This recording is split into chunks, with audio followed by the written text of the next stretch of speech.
Here's problem 34.9. At a distance of 10 kilometers from a radio transmitter, the amplitude of the E field is 0.2 volts per meter. What is the total power emitted by the radio transmitter?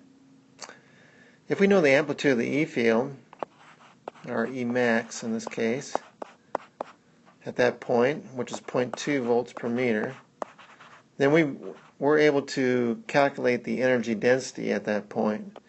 Energy density is equal to 1/2 epsilon naught times our amplitude squared. So this is going to be 1/2 times 8.85 times 10 to the minus 12 times 0.2 volts per meter squared. And what does that give us?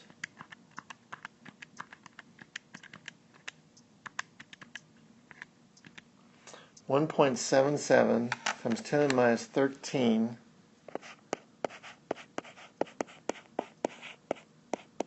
and that'll be joules per cubic meter. So that is the energy density at that point. If we know the energy density, we can find the intensity because I see you.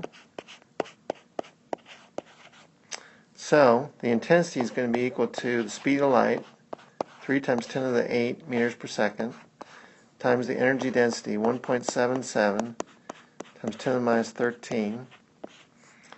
And that's going to give us what? 5.31 times 10 to the minus 5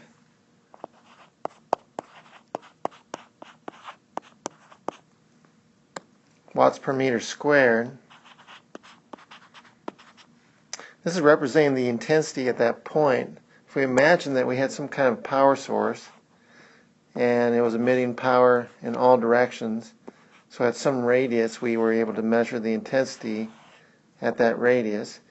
We could imagine that this power is being distributed, energy per time, over a sphere of total area 4 pi r squared.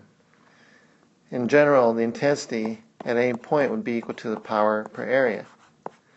So the power of that source being put out at the center would be equal to the intensity times the area. So in this case, area being 4 pi r squared, this would be the intensity times 4 pi r squared. R is our distance from the source, in this case 10 kilometers. So we're going to have for this that the power is equal to the intensity 5.31 times 10 to the minus 5 times 4 pi times r, which is 10 kilometers, 10 to the 4 meters squared. And what does that give us?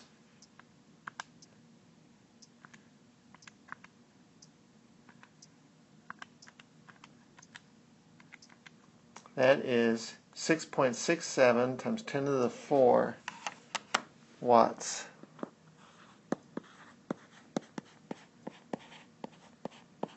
Or we could say that is 66.7 kilowatts of power. That is the power of the source we got by finding it at an intensity at some distance from the source, and so that would help us identify that power at the center.